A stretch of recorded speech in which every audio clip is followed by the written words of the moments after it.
The zoo was a sanctuary of serenity at night, its pathways illuminated by faint amber lights that cast long, soft shadows. By day, it buzzed with the chatter of visitors, the cries of birds, and the occasional roar of lions. But at night, the zoo transformed into another world entirely. The silence was profound, broken only by the soft rustle of leaves or the distant howl of a nocturnal predator. Theo loved the nights. As the head zookeeper, he often volunteered for the evening rounds, finding solace in the solitude. But tonight, the stillness felt different, heavier. The air was dense, as though charged with static, and Theo couldn't shake the feeling that he wasn't alone. He began his walk near the tiger enclosure, his flashlight cutting through the darkness. Sultan, the male tiger, was usually a languid, dignified presence after dark. But now, he was pacing, back and forth, his tail flicking in agitation.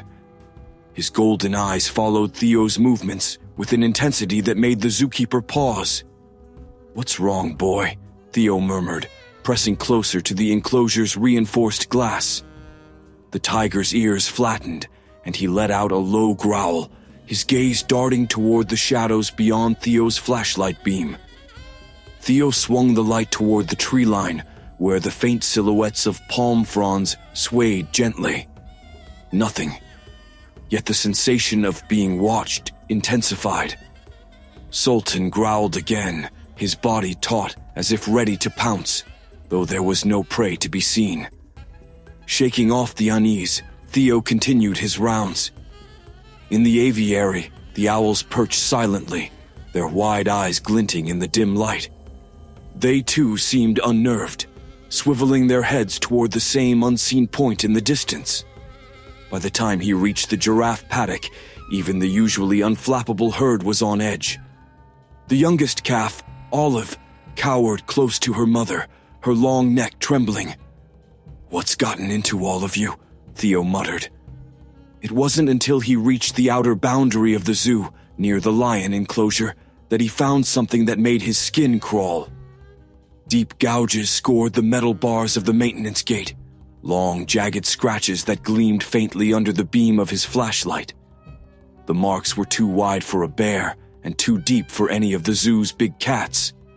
Whatever had made them had claws like razors, and it had been strong enough to bend the reinforced steel slightly outward.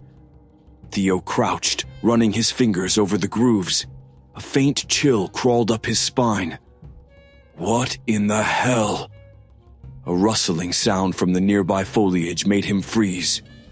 The beam of his flashlight swept the bushes, but he saw only a blur of movement, something dark and low to the ground, moving with unnatural speed. His heart thudded painfully as he scanned the area, but the creature, whatever it was, had vanished. Behind him, the lions began to growl, their deep, guttural voices blending into a sound that vibrated through the air. Theo rose quickly, his pulse hammering as he backed away from the gate. The scratches gleamed in the light one last time before he turned and hurried back toward the main building, Sultan's growl echoing faintly behind him. The zookeeper's lounge was Theo's safe haven, a cluttered but cozy space filled with shelves of books, half-empty coffee mugs, and photographs of the animals he cared for. Yet, tonight, even the warm glow of the desk lamp failed to chase away the unease that clung to him like a second skin. He stared at his phone, debating whether to call his assistant, Nora. She'd think he was imagining things. Hell, maybe he was. But the scratches on the gate felt too real, too deliberate. Instead, he pulled the logbook closer and flipped to the night shift notes. Nothing unusual for the past month, apart from routine check-ins and occasional power outages. Still, something gnawed at the back of his mind. Was he missing a pattern? An entry scrawled hastily in the margins caught his eye. Unusual behavior in predators, tigers, lions restless after dark, herbivores skittish. Keep an eye on the west gate. The west gate, where he'd found the scratches. The clock read 2:13 a.m. as Theo pulled on his jacket and grabbed a second flashlight. He had to check again, this time more thoroughly. The hallways leading to the outdoor enclosures were eerily quiet, his footsteps muffled by the rubber soles of his boots. Even the usual hum of the heaters seemed fainter, swallowed by the same unnatural stillness he'd felt earlier. As he approached the reptile house, a strange sound stopped him in his tracks, a faint tapping, irregular but deliberate. It echoed softly against the glass, and Theo turned his light toward the source. Inside, the massive king cobra, Ka, was coiled tightly, its body motionless except for its tail, which was rhythmically striking the glass of its enclosure. Theo approached cautiously. Ka usually stayed dormant during the night, conserving energy, the cobra's unblinking eyes fixed on him, its tail still drumming softly against the glass. It wasn't agitated, though. If anything, it looked focused. "Easy, Ka," Theo whispered, his voice barely audible. The snake's head tilted slightly, following his movements as he backed away. For the first time, Theo felt a deep unease that wasn't tied to logic. It was primal, instinctive. Something was very wrong. He stepped outside, and the air felt colder than it should have been. The west gate loomed ahead, its metal bars casting long skeletal shadows across the concrete. As Theo swung his flashlight up, his breath caught. The scratches were deeper now, and fresh grooves ran alongside the old ones. The next morning, Theo could barely focus. The memory of the deepening scratches haunted him, the metallic screech they must have made echoing faintly in his mind. His usual tasks, the feeding schedules, health checks, and habitat cleaning, felt like distractions from the unease gnawing at the edges of his thoughts. It wasn't just the scratches or Sultan's strange behavior. It was the feeling that the zoo itself was holding its breath, waiting. By dusk, the feeling had only intensified. The other zookeepers had gone home, leaving Theo alone to finish his rounds. The shadows stretched long and jagged across the pathways, curling around the edges of the enclosures like they had a life of their own. Theo made his way to the reptile house first, hesitant but determined to check on Ka. The cobra's strange behavior had unsettled him the night before, and he wasn't keen on seeing it again. Yet, as he stepped into the humid building, it felt as if the air itself had grown heavier. The usual hum of the heating lamps was there, but it seemed muted, distant. Ka was coiled in the far corner of its enclosure, utterly still. Theo sighed in relief. Whatever had possessed the snake the night before seemed to have passed. But as he stepped closer to the glass, he froze. The condensation on the inside of the enclosure's glass had been wiped away in long streaks, as if a hand had dragged its fingers across the surface. Theo stared at it, his breath catching. The marks were deliberate, the spacing too perfect to be random. They formed a crude shape, a jagged eye, glaring out from the glass. Theo backed away slowly, the flashlight shaking in his hand. He hadn't heard anyone else enter the building, and no animal could have made such precise marks. Swallowing the lump in his throat, he left the reptile house and stepped into the cool night air, the chill biting through his jacket. As he walked toward the main building, Theo felt a prickling sensation on the back of his neck, the unmistakable feeling of being watched. He turned abruptly, his flashlight sweeping over the enclosures. The light passed over Sultan, who lay still but alert, his golden eyes reflecting the beam with a feral intensity. The giraffes stood frozen, their ears twitching toward the shadows. Then, in the distance, something moved. It was quick, almost too quick to see. A dark blur that slipped between the trees lining the edge of the zoo. Theo tightened his grip on the flashlight and stepped toward the tree line, his heart pounding. "Hello?" he called, his voice breaking the heavy silence. "Is someone there?" The shadows were still. He stepped closer, his flashlight cutting through the undergrowth, but there was no sign of movement now, just the faint rustle of leaves in the breeze. Shaking his head, Theo turned back toward the path. And then he saw them, two glinting points of light reflecting in the darkness like a predator's eyes. They hovered just above the ground, watching him, unblinking. Theo froze, unable to tear his gaze away. The eyes didn't move closer, nor did they retreat. They simply stared, cold and patient, as if sizing him up. And then, slowly, they vanished, fading into the shadows as if they had never been there at all. Theo spent the next day buried in research, combing through old zoo records and staff logs for anything that could explain the strange occurrences. Most of the files were mundane. Inventory lists, visitor statistics, notes on animal behavior. But tucked at the back of the cabinet, he found something that made his blood run cold. A weathered manila folder labeled Incident Reports, 1983. Inside, Theo discovered a series of handwritten notes and blurry black and white photographs. One report caught his eye immediately. Unexplained nocturnal disturbances. Multiple enclosures tampered with. Claw marks on gates and barriers. Origin unknown. Staff instructed to avoid western perimeter after dark. The report was dated almost 40 years ago, but the descriptions were eerily similar to what he was experiencing now. The accompanying photographs showed faint scratches on the same gate he'd inspected just the night before. Another image showed Sultan's predecessor, a tiger named Raj, pressed flat against the back of his enclosure, but it was the final document in the folder that made Theo's hands tremble. It was a transcript of an interview with a former zookeeper, a man named Ed Greaves. "There's something wrong with this place," Greaves had said. "It's not the animals, it's the shadows.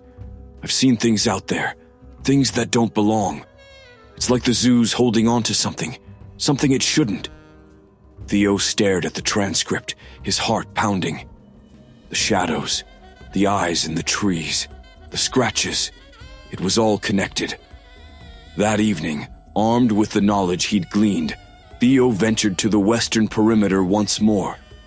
He carried a flashlight, a map of the zoo, and a nervous resolve to get to the bottom of the mystery. As he approached the gate, the air grew colder, the silence more profound. The scratches on the metal were now joined by faint streaks of rust, as though the gate itself was decaying faster than it should. Beyond the gate, the dense underbrush seemed darker, thicker, as if the forest had crept closer overnight. Theo's flashlight beam cut through the shadows, revealing a narrow, overgrown path that led deeper into the woods. He hesitated, every instinct screaming at him to turn back. But something compelled him forward, a strange magnetic pull that felt almost physical. The path led to a clearing, where the remains of an old, decrepit shack stood hidden beneath the gnarled trees. Its roof sagged, and the wooden walls were rotted through, but it was the carvings on the door that caught Theo's attention. Symbols etched deep into the wood spiraled outward, their shapes crude and jagged. Theo's breath caught as he reached out to touch one of the carvings. Beneath his fingertips, the wood felt warm, pulsing faintly like a heartbeat. And then, from the shadows behind him, came the soft sound of breathing. Theo froze, his fingers hovering over the warm, pulsating carvings.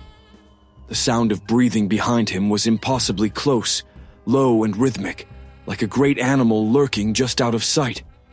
His flashlight trembled in his hand as he slowly turned, the beam sweeping the clearing. Nothing. Yet the air itself felt alive, thick with a presence that pressed against him, squeezing the breath from his lungs. The forest seemed darker here, as if the shadows had swallowed the light whole. Even the usual sounds of nature, the rustle of leaves, the chirp of crickets, had vanished, leaving only that dreadful, rhythmic breathing. Theo backed away from the shack, his boots crunching softly against the underbrush. "Who's there?" he called, though his voice felt small, fragile in the oppressive stillness. The shadows didn't answer, but the breathing grew louder, more deliberate, as if to mock his fear. The flashlight flickered, plunging the clearing into momentary darkness. Theo's pulse thundered in his ears as he smacked the device, the light stuttering back to life. When it did, he caught a glimpse of movement, just a flicker at the edge of the beam, something tall and formless, shifting between the trees. "Show yourself," Theo demanded, though the tremor in his voice betrayed his growing terror. The shadows seemed to ripple in response. Slowly they began to coalesce, gathering at the center of the clearing like ink spreading through water.